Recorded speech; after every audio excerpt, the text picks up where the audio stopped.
मैं नहीं चाहता था कि कोई मुझे बताए कि मुझे क्या करना है। मैं अपनी स्वतंत्रता बड़ी शिद्दत से चाहता था। मैं नौकरी की सुरक्षा नहीं चाहता था, मैं तो वित्तीय स्वतंत्रता चाहता था और नेटवर्क मार्केटिंग यही प्रदान करती है। यदि आपको यह पसंद हो कि कोई दूसरा आपको बताए कि आप कितने पैसे कमा सकते हैं और आपको काम पर कब आना चाहिए तथा कब जाना चाहिए, तो नेटवर्क मार्केटिंग व्यवसाय आपके लिए नहीं है। इसमें सच्चे विकास की जरूरत होती है। नेटवर्क मार्केटिंग व्यवसाय बी क्वाड्रेंट का व्यवसाय हो सकता है, लेकिन जरूरी नहीं है कि ये बने ही। यह आप पर निर्भर करता है। नेटवर्क मार्केटिंग उन लोगों के लिए आदर्श जरिया है जो बी क्वाड्रेंट के संसार में दाखिल होना चाहते हैं। ई और एस क्वाड्रेंट में आपकी आमदनी की संभावना आमतौर पर इस बात से सीमित होती है कि आप व्यक्तिगत रूप से कितना उत्पादन कर सकते हैं, लेकिन नेटवर्क मार्केटिंग व्यवसाय में आप उतना कमा सकते हैं जितना कि आपका नेटवर्क उत्पन्न करता है। इसका मतलब है कि जब आप एक बहुत बड़ा नेटवर्क बना लेते हैं तो आप ढेर सारा पैसा बना सकते हैं। बहरहाल, किसी नेटवर्क मार्केटिंग कंपनी में शामिल होने भर से ही आपका नया व्यवसाय बी क्वाड्रेंट व्यवसाय नहीं बन जाता, जब तक कि यह वाकई बड़ा ना हो। जॉन, बड़े व्यवसाय की तकनीकी परिभाषा यह है कि उसमें 500 या उससे अधिक लोग होते हैं। एक बार फिर, आमतौर पर इन 500 लोगों को कर्मचारियों के रूप में परिभाषित किया जाता है, लेकिन मुद्दे की बात लोगों की संख्या है। जब आप 500 या अधिक स्वतंत्र प्रतिनिधियों का नेटवर्क बना लेते हैं, तो आप निश्चित रूप से एक बड़े या बी क्वाड्रेंट के व्यवसाय की परिभाषा पर खड़े उतरते हैं। यह सामान्य सी बात है कि किसी व्यक्ति का नेटवर्क संगठन बढ़ते बढ़ते कई हजारों लोगों का बन जाए या 10,000 के पार हो जाए। वैसे लाखों के नेटवर्क संगठन देखना भी असामान्य नहीं है। नेटवर्क मार्केटिंग व्यवसाय में नए आने वाले लोग अक्सर अपनी शुरुआती नेटवर्क की आमदनी को मुफ्त पैसा मानने की गलती कर बैठते हैं, जिसे वे पहले ही दिन से उड़ा सकते हैं। लेकिन जब आपको नेटवर्क में सिर्फ 5, 10, 50, 100 या 200 लोग ही होते हैं, तो समझ लीजिए आपका नया व्यवसाय अभी भी अपने शैशव काल में है। यह अब भी बड़े व्यवसाय की श्रेणी में नहीं पहुंचा है।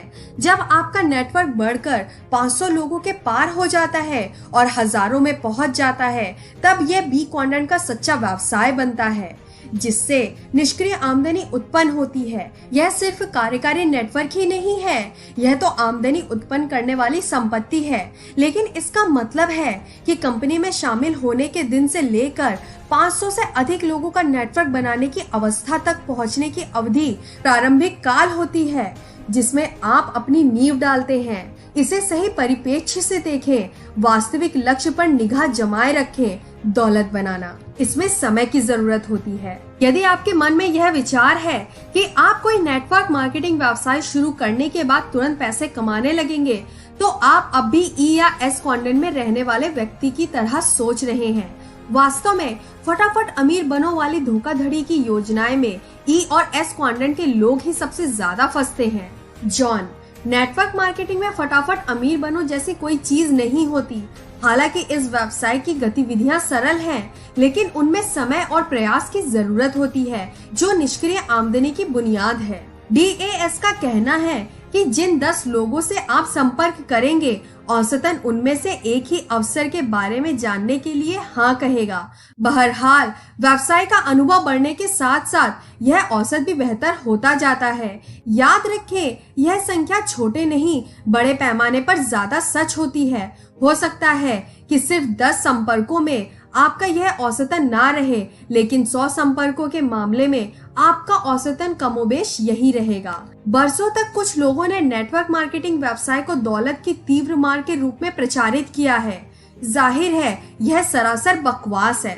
नेटवर्क मार्केटिंग में जिन लोगों ने नेतृत्व योग्यता विकसित की है, अपने व्यवसाय खड़े किए हैं और सच्ची दौलत बनाई है, उन्होंने इस काम में कई लंबे मुश्किल वर्ष लगाए हैं। इसलिए अगर आप किसी को यह कहते सुनते हैं कि फटाफट परिणाम दिखने चाहिए, तो मूर्ख ना बने। यह हाथ की सफाई या 6 महीने की खुशकिस्मती के घोड़े की सवारी नहीं है। यह एक गंभीर व्यवसाय है। यह आपका जीवन है, जिसके बारे में हम यहाँ बात कर रहे हैं। व्यवसाय की असली दुनिया में यदि आप 3 से 6 महीनों में सफल नहीं हो पाते, तो आपको निकाल दिया जाता है। जेरोक्स वाले थोड़े ज्यादा उदार थे। उन्होंने मुझे सीखने के लिए 1 साल का समय दिया।